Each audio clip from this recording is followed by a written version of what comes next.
Hi, I just thought I would randomly try this. I'm Kate Taylor. I do a lot of resin work, and I get asked a lot how to do resin, so I was actually just about to do a large piece, so I thought that I would document it. So anyway, hopefully this works, and hopefully you can hear me because I'm going to have to do everything through a mask.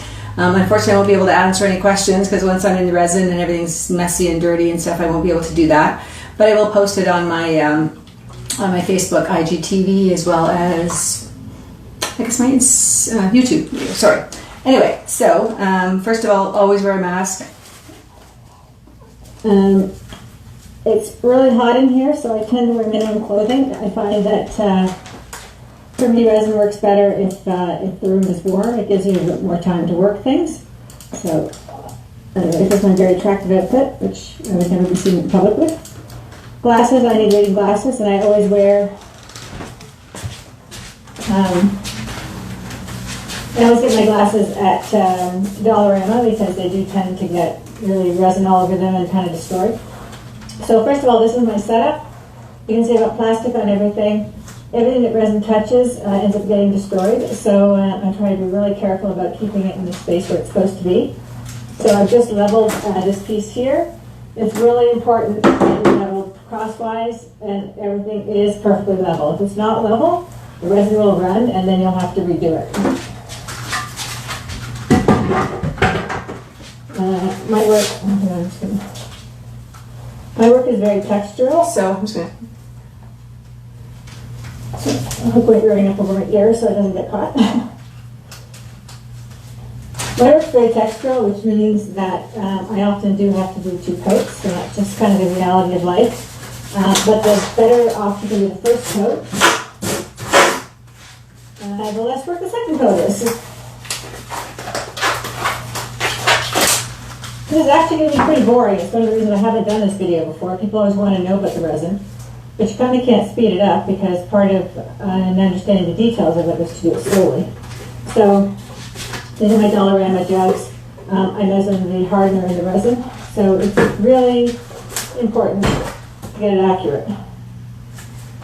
I always do the hardener first, so in alphabetical order, H and then R. And the reason for that is because the resin is actually heavier, so when you mix it in, it helps to mix it. I also have, before I get my hands resining, I also have a timer that I keep going, so everything is measured really accurately.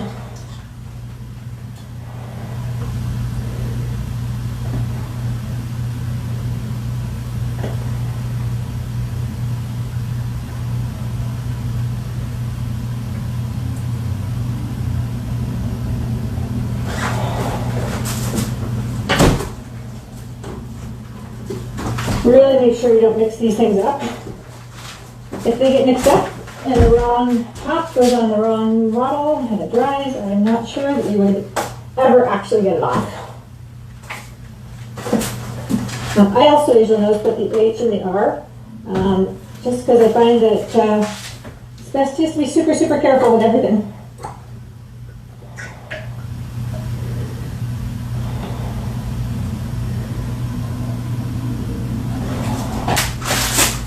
Alright.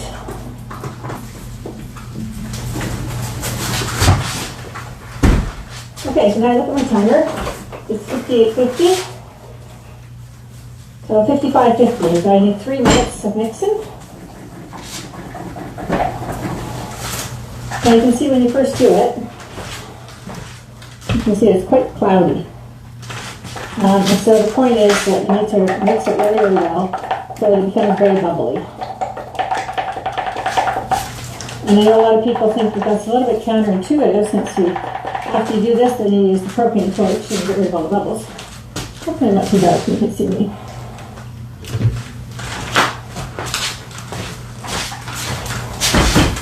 Oh well, it doesn't work out, I'll just go into another one. So it's really important to scrape around the sides and the bottom.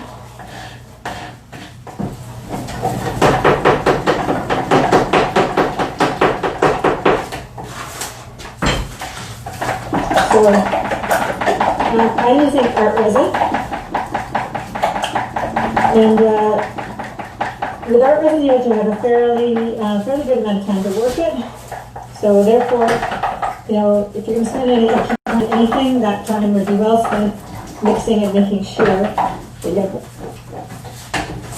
no areas that are not fully mixed. What will happen is that the areas that are not fully mixed are the areas that end up getting sticky afterwards. Now, if it's a small area, you can sand it down and redo it.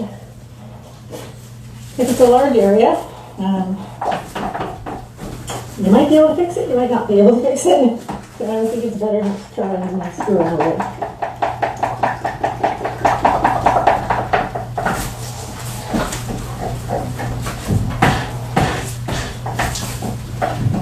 So I asked a lot whether or not resin will yellow.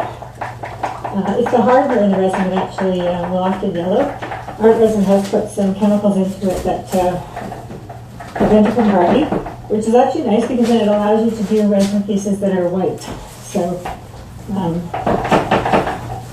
I still would recommend, especially for large pieces, not putting them in the sun. And that's not really yellowing as much as the fact that it behaves like a mirror, so it's really not that pleasant to look at. You don't want to see the art, you see the reflection of whatever's outside.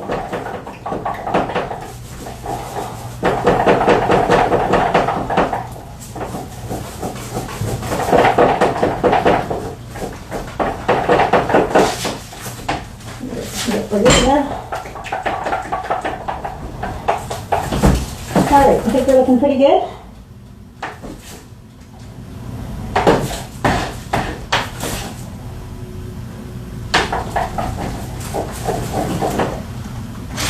Okay.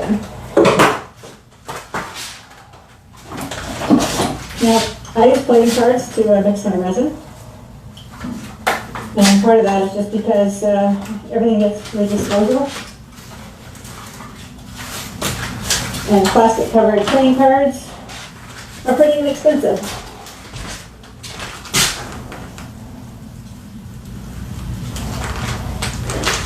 Okay, so I like to work from the center and then move outwards.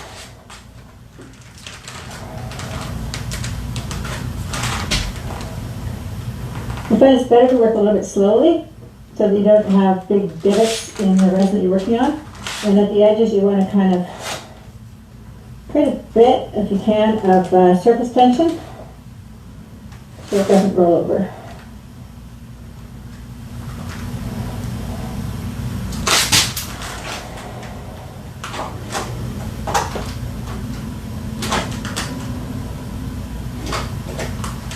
So I've been doing resin now for about, I guess about 7 years. I certainly don't resin everything, but sometimes there are pieces that really call out for it. It's really saturated, it really saturates the color which I love. For the pieces that I don't resin, I have to use a gloss varnish to do the wood first.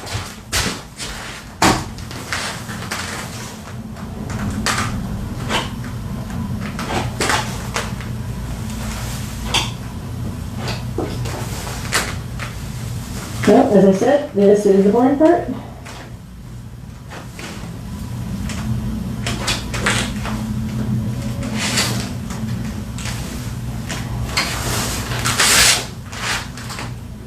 Now, I prefer to do my resining during the day, especially where my studio is located.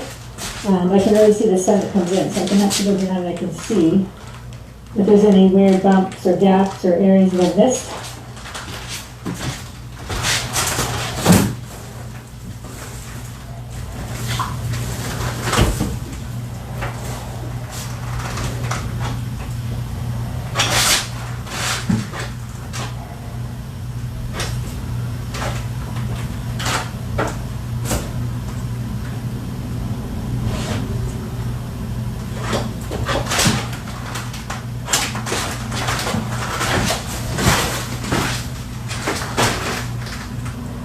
So when I'm doing commissions, often people are not sure if they want a piece resined or not. So from my point of view, the price is the same because it's actually more about the aesthetic of the piece versus, you know, the time and the materials and all that kind of stuff.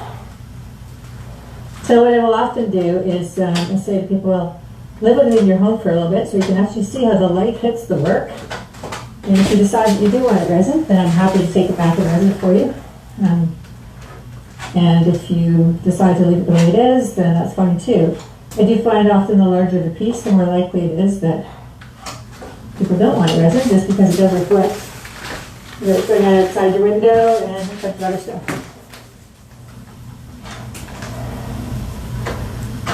As much as possible, I like to try and do my resin with only one coat. But that is sometimes difficult because I work in a palette knife, so there's a lot of texture.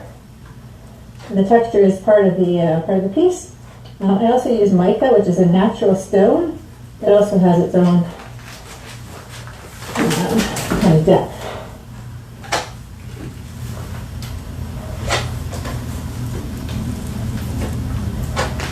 Now this truly is as interesting as watching paint dry. Feel it. Okay.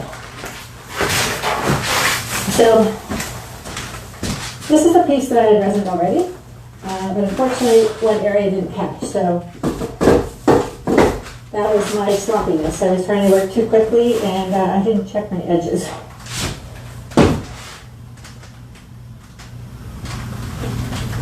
So I will re-resin it and it'll be super hard.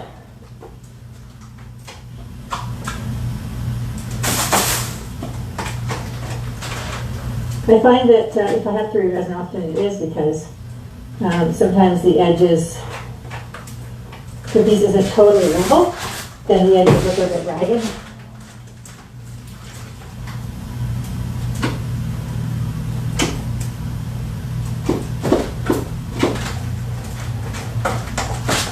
And then I just have to see it right here.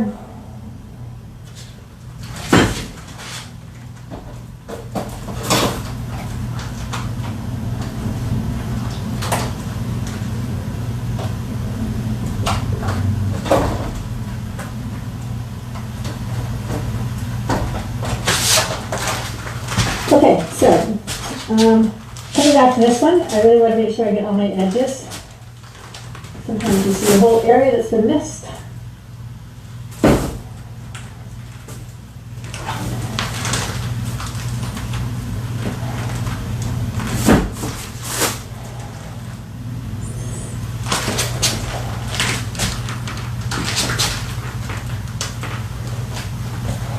Resin is hard on the back. Anywhere you see the little divots too, I always like to fill those in. Now you'll be able to see more after it's after you take the blow torch to it. So I know a lot of people actually will take the edges and then do the resin in a channel at the top. I personally really like the rounded edges, so I always make sure my edges are done. And I have them up and I encourage the resin to kind of flow over so I create that nice rounded edge. This is very close to the edge of my table, so. Fortunately, I'm sorry you can hear my deep breathing probably because it's really hot here today in Toronto.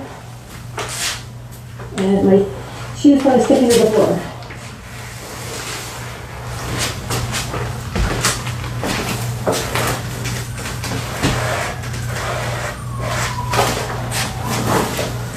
So I always work on multiples.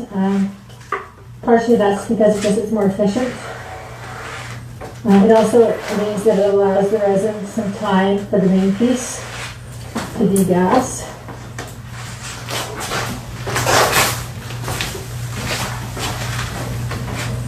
And anybody watching this who is a resin expert, I'm always super open to other tips and ideas and kind of making it more consistent and foolproof. Okay.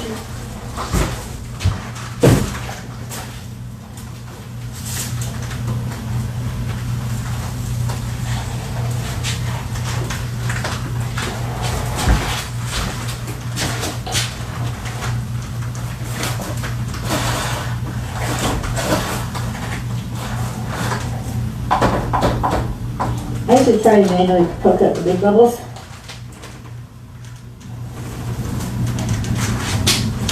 All right, I'm going to put this to the side in case I need it.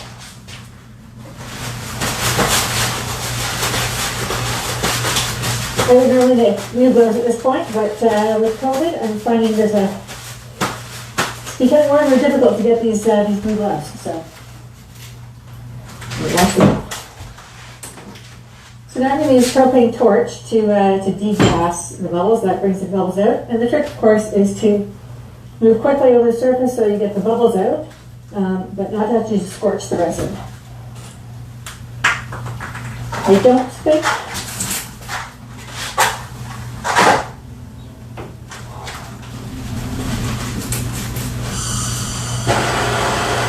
I'm going to put this into a jar of water. Make sure it doesn't accidentally start a fire. And I always keep my hand on the torch. Okay, so what I'm going to do now is I'm going to move pretty methodically, but quickly over the piece. Probably, that's where I kind of look at it. So I'm going to do big bubbles. Now when you pop, they actually don't fill in.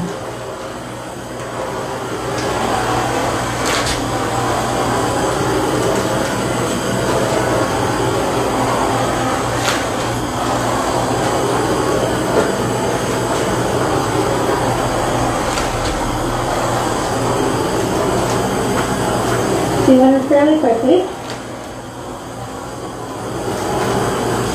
so you don't scorch anything.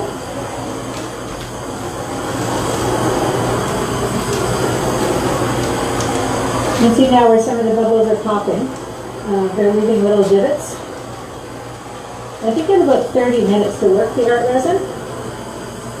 So you can go back and you can kind of start to work and refill it. There is a fine line. You start to get to the point where you start to continue to play with it, you actually create divots that don't fill in. And I think that really just comes with experience of working with it, knowing what you can do and how it behaves.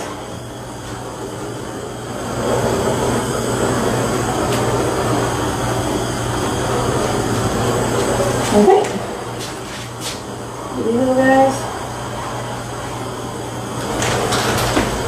I find sometimes the wood creates its own issue. Sometimes the bubbles actually stick into the wood grain.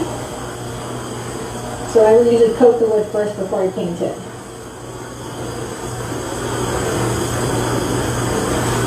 My work has some unique challenges. Okay, now I'm going to go the opposite direction to make sure you get both directions. I'm really hoping people can hear me because I don't know.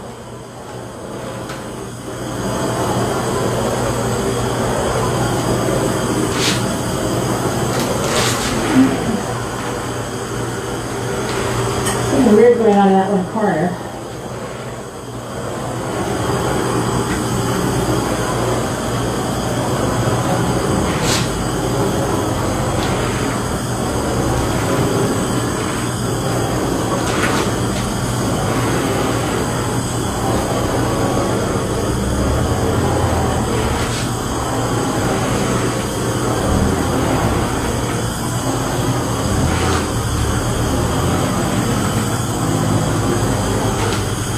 So this piece I'm working on right now, I'm working on it for a few years actually because I love the orange.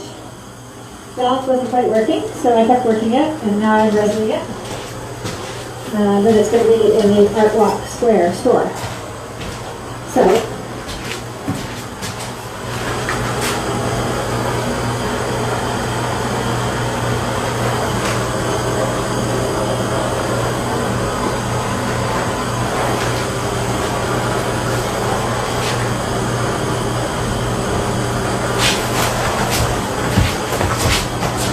anyway, I'm going to go through with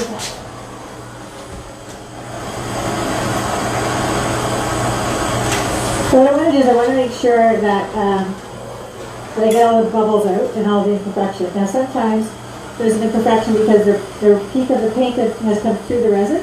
And I can't really solve that problem. I need to give it a second coat. And I work in a room that with no ventilation, just because the ventilation fan starts to build up all of the brings up the dust. There's a little bit more here. Should be getting some weird units there.